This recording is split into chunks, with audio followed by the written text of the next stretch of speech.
నువ్వు నిజంగా అడిగితే నువ్వుకున్నటువంటి సమస్యలన్నీ కూడా తొలగిపోతాయి. మరీ అడిగింది, నేను పురుషుని ఎరగను కదయ్యా, ఇది ఎలా నాకు సాధ్యం, ఇది ఎలా సాధ్యమని అడిగింది. అడిగితే ఏం చెప్పింది వచ్చిన తోత, నీవు పరిశుద్ధాత్మ ద్వారా నువ్వు గర్భం ధరిస్తా, పరిశుద్ధాత్మ నిన్ను ఆవరించిద్ది.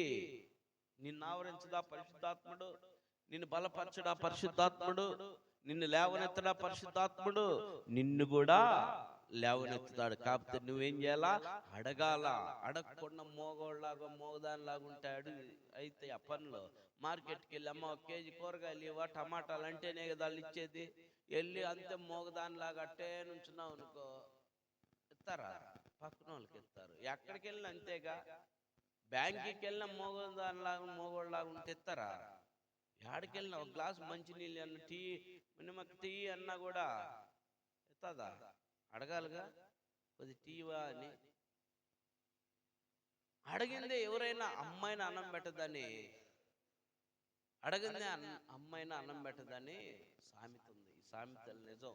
అందుకని యేసు ప్రభు చెప్పాడు మత్తయి సువార్త 7:7, ఏమన్నా, అడుగుడి మీకు ఇవ్వబడును, వెతుకుడి మీకు దొరుకును, తట్టుడి మీకు తీయబడును అని తెలియపేది. ప్రతి దానికి నువ్వు అడగాల. నీకు ఒక సృష్టికర్త ఉన్నాడు, సర్వోన్నతుడైనటువంటి దేవుని కుమారుడు నీ కొరకు పుట్టి ఉన్నాడు. ఆయన నువ్వు అడగగలిగితే ఆయన నీ మాటలు వింటాడు, ఆయన నీకు సహాయం చేస్తాడు, ఆయన నిన్ను బలపరుస్తాడు, ఆయన నిన్ను భద్రపరుస్తాడు, ఆయన నీకు అన్నిటిని కూడా సహాయకుడిగా నిలబెడతాడు. నువ్వు ఏ స్థితిలో పడి ఉన్నా సరే నిన్ను లేవనెత్తుతాడు. రోగంతో పడి ఉన్నా సరే నీ లేవనెత్తుతాడు. మరణకరమైన పడకలో పడి ఉన్నా సరే, ఒకరోజు హిజ్కియా మరణకరమైన పడకలో పడి ఉన్నాడు. ఇక చచ్చిపోయే పరిస్థితిలో ఉన్నారు, చివరి దినంలో ఉన్నాడు, లాస్ట్ లో ఉన్నాడు.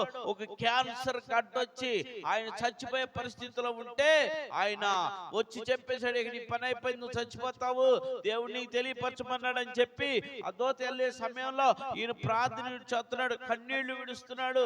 అయ్యా ఏంటయ్యా నాకు అప్పుడే ఈ పరిస్థితి, నేను ఎందుకు చచ్చిపోవాలయ్యా, నాకు ఇచ్చిన ఈ రాజ్యాన్ని నేనేం చేయాలయ్యా, ఈ రాజ్యాన్ని సమకూర్చాలి కదయ్యా, ఈ రాజ్యాన్ని సిద్ధపరచాలి కదయ్యా, నాకేందయ్యా ఇప్పుడే అయ్యా అని బాధపడి ఏడ్చి ప్రార్థించినప్పుడు వెంటనే ఈ చెప్పెళ్ళినోడు ఇంటికి వెళ్ళక తలకే ఆడికి కప్పురు వెళ్ళిపోయింది. నువ్వు వెళ్ళిపోయి మరలా ఆయనకి 15 సంవత్సరాల ఆయుష్ పెంచుతున్నానని చెప్పన్నాడు. ఇంటికి వెళ్ళినోడు మళ్ళా వచ్చి నడుచుకుంటూ ఇంటికి వెళ్ళినోడు మళ్ళా నడుచుకుంటూ వచ్చి, అయ్యా హిజ్కియా నీ కన్నీళ్లు దేవుడు విన్నాడు, నీ కన్నీళ్లు దేవుడు చూశాడు, నీ తలంపులన్నీ దేవుడు విన్నాడు, నీ మాటలన్నీ దేవుడు విన్నాడు, నీకు 15 సంవత్సరాలు 15 సంవత్సరాలు నీకు ఆయుష్ని ఇస్తున్నానన్నాడు, నీకు ఇంకే డౌట్ లేదు, ఇక తిరగలేదు, నీకు స్వస్థత కలిగిందని చెప్పాడు. హల్లెలూయా. ఆ క్యాన్సర్ గడ్డ పగిలిపోయి దానిలో ఉన్న ఆ మురికంతా బయటికి వెళ్ళిపోయి ఆయన స్వస్థత పడ్డాడు. ప్రియులారా, మాటతో సెలవిచ్చాడు. పిల్లారా చూడు, అలాంటి గొప్ప దేవుడు మరి ఈ రోజు దేవుని సేవకుడిగా నీకు తెలియపరుస్తున్నటువంటి సత్యం ఏందో తెలుసా?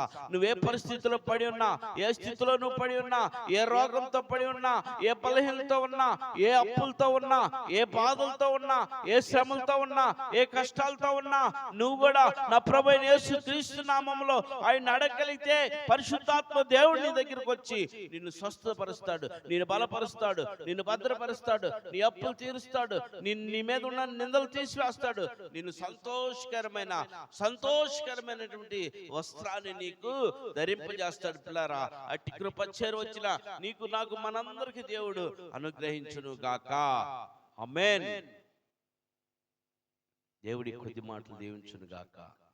ఆమేన్. ప్రార్థన చేసుకుందాం. ప్రేమ కలిగిన తండ్రి, దయగల యేసయ్యా, నాతో మాతో మా అందరితోనూ మాట్లాడినటువంటి ఈ మాటల ద్వారా నీకే మహిమ ఘనత ప్రభావాలను పొందుకో ప్రభా. నీ బిడ్డలందరినీ ఈ రీతిలో పరిశుద్ధాత్మ దేవాను దర్శించి వారి యొక్క అవసరతలన్నిటిని తీర్చమని యేసు నామములో వేడుకుంటున్నాం తండ్రి. ఆమేన్.